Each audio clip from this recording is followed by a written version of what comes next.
jiu-jitsu athletes are used to going through a gi check, right? And if you're a bit longer like myself, when we get to that gi check here, we don't want to let our arms drift forward and have those sleeves drawn back on our arms, right? We have to keep the elbows straight, but we keep what's known as a packed shoulder position. We're drawing our scaps back. Something I like to say to my jiu-jitsu athletes in the weight room is don't fail your gi check on your bench press. As Coach Bryce comes up, if all he's concerned about is the height of the dumbbells and he tries to move them as high as he can, look, he just failed that gi check. There's now a gap between the shoulder blades and the bench. We want to keep that strong position between the shoulder blades and the bench at all times, right? If I can't swipe my hand underneath his shoulder blades, he's doing this perfectly.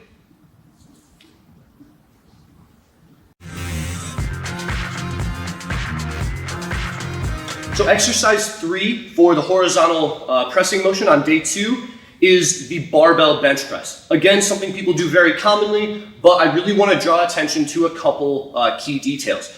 Let's start with setup. Coach Bryce is going to get set up with his eyes directly underneath the bar. That's going to give him enough space such that when he's benching, he doesn't have to worry about hitting the bottom of the J hooks. But at the same time, he's not so far away that it's almost impossible to unrack. So eyes under the bar tends to be the easiest way to go there. Now, it's important to recognize that there isn't one specific right way to bench, right? There are different schools of thought. There's bodybuilding, powerlifting, and then some general crossover concepts you'll get when cross-training for other sports. And it's important that we have the right context for what we're trying to accomplish here. With that being said, you might be able to move a lot more weight or target the pecs a little bit more preferentially by having a very wide grip on the bench press, but it could potentially irritate somebody with a history of shoulder injuries like you see through grappling. So what we generally want to do is put a hand grip just wider than shoulder width. So if you see here, Coach Bryce is set up just a little bit wider than shoulder width from him, and he unracks the bar over to nipple line. Now, another thing that's really important is his hand and wrist position. Right, so if he goes back and racks that for me, right, something that I like to look at with our grapplers as well is we're all familiar with wrist locks, right? And if I was pushing on this part of Coach Bryce's hand, I mean, how hard would I have to press here to break your wrist? Very hard. Right, like probably the weight of a car, right? But if I take that same position and I move that same amount of force further down his hand and increase the length of that lever, it becomes much more problematic for the wrist. So what we want to do is avoid wrist locking ourselves with these positions. And this becomes much more relevant with the barbell. We're going to try to dig that bar low into the hand, into the webbing of the thumb, and actually have it so that the calluses, where the fingers meet the hand, are exposed when we're loading up the bar nice and low. And what that will look like is once they unrack it, you'll notice that the bar is hanging out directly above the bones of Coach Bryce's forearm. That's going to prevent his wrists from being the limiting factor while he benches, like it would be if he was more in this position. Great, so go back to where you were and proceed through the reps. You'll notice that there's a slightly angled bar path to keep his elbows in closer to his body. It will angle down and towards his hips, and then it will go up and end up over his shoulders. The other thing, if you remember from the dumbbell bench press video, he's not failing his gi check, right? He's not letting his shoulder blades drift all the way up and off the bench. He's keeping that packed shoulder position. Something that can really set the tone there is what height we set this at. If you set it so high that you have to protract the shoulder blades just to unrack it, you're starting yourself out of position. Set it to an appropriate height where we can keep the shoulder blades drawn back, and we can start in the perfect pressing position and just maintain it from there.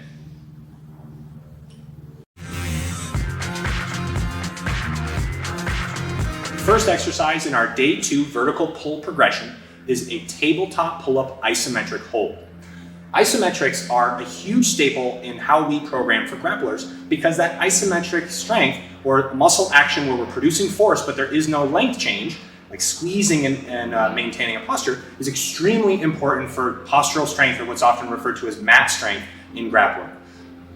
There are so many positions where being able to maintain that squeeze, in particular with the elbows close to the body, that will transfer to things like body lock passing, earning side control, many different positions. So in this exercise, Coach Sterner is going to hold himself up at the very top of the pull-up, and he's going to maintain that position ideally for 30 seconds. If you can't hold quite as long, that's okay. Try to do your absolute best. The tabletop position refers to the positioning of the legs, where we're keeping the knees above the hips like a table. This also transfers extremely well to many open guard positions. You're gonna try to keep your elbows close and your chin above the bar the entire time. So exercise 2 on the vertical pull progression is going to be tabletop negatives. Now again, we're focusing on really using the abs to pull our ribs and hips together. We're going to lift the knees up, and we're going to be focusing on that eccentric or lengthening muscle action. So Coach Bryce jumps up to the top. Feel free to use a stool or anything you can get your foot on for that. And you're going to control all the way down until your elbows are fully extended. Right? So he's keeping that upper thigh higher than horizontal to really facilitate the ribs and hips being pulled together. He's starting with tension at the top with his elbows very close to his rib cage, and then slowly releasing through the upper body, but maintaining that rigid torso and lower body position. Final exercise in the day 2 vertical pull progression are tabletop pull-ups. Now you'll see on the program that this is marked as many reps as possible, but that doesn't necessarily mean absolute failure. What we're going to determine is postural failure, where you do as many repetitions as possible, keeping your knees above your hips and going through a full range of motion to a straight arm at the very bottom. Oftentimes people will start to perform half reps, or they'll no longer be able to keep the knees above the hips. We want to be able to maintain that posture and really keep the ribs and hips pulled together the entire time. The first exercise in the single leg thrust movement pattern is a foot and shoulder elevated single leg hip thrust. So generally we want something, a standard bench will work fine for the shoulders, and then something a little bit, at the same height or a little bit lower for the feet.